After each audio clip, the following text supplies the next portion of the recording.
கர்த்தருக்கு மகிமை உண்டாகட்டும். உங்கள் கொடிகள் சுவரின் மேல் படர்கின்றனவா? ஒரு ஊழியக்காரர் பகிர்ந்து கொண்ட ஒரு காரியம். ஆதியாகமம் 49வது அதிகாரத்துல 22வது வசனத்தை வாசிக்கிறேன். யாக்கோபு தன்னுடைய மரணப்படுக்கையில தன்னுடைய மகனான யோசேப்புக்கு சொன்ன ஒரு தீர்க்க தரிசன வசனம் இது.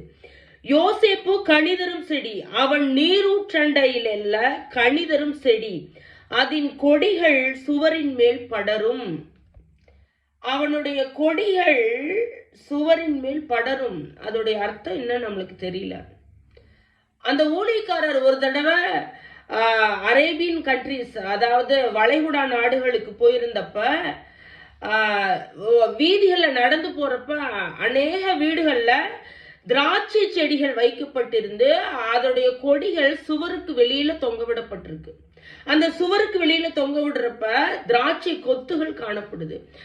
அப்ப இவர் கேக்குறாரு, கூட வந்தவர்கிட்ட கேக்குறாரு, இந்த திராட்சை பழம்லாம் வெளியில தொங்குதே, ஒருவேளை இதை யாராவது எடுத்து பறிச்சு சாப்பிட்டு போயிட மாட்டாங்களான்னு கேட்டு, அதுக்கு அந்த ஒன்னொரு மனுஷர் கூட்டிட்டு வந்தவர் சொல்றாரு, மத்தவங்க பறிச்சு சாப்பிடணுங்கிறதுக்காக தான் அவங்க வெளியிலேயே விடுறாங்க. எல்லாரும் வழிபோக்கர்கள் சாப்பிட்டு திருப்தி அடையட்டும், எனக்கு கொடுக்கப்பட்ட ஆசீர்வாதம் அவங்களுக்கு கிடைக்கட்டும்னு சொல்லி தான் இத வெளியில படர விடுறாங்கன்னு சொன்னாராம்.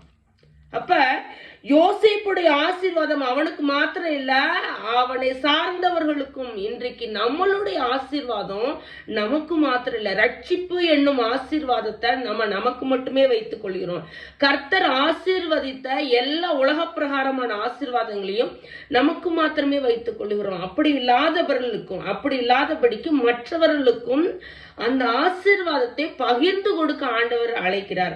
நம்ம பெற்றுக்கொண்ட ரட்சிப்பு, நம்ம பெற்றுக்கொண்ட ஆவிக்குரிய உலக பிரகாரமான ஆசீர்வாதங்கள் எல்லாருக்கும் கிடைக்கும்படி செய்யணும் பாருங்க. ஆனா நம்ம இன்னைக்கு அப்படி இருக்கிறது இல்ல. ஓசியாவுல ஒரு வசனத்தை வாசிக்கிறேன். ஓசியா 10வது அதிகாரம் 1வது வசனம். இஸ்ரவேல் பலனற்ற திராட்சை செடி, அது தனக்குத்தானே கனி கொடுக்கிறது.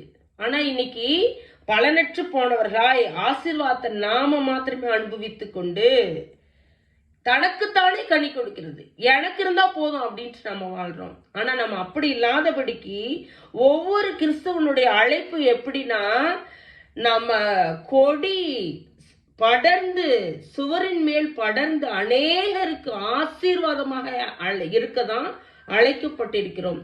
ஆபிரகாமின் ஆசீர்வாதங்கள் தலைமுறை தோறும் படரட்டும். ஆமேன்.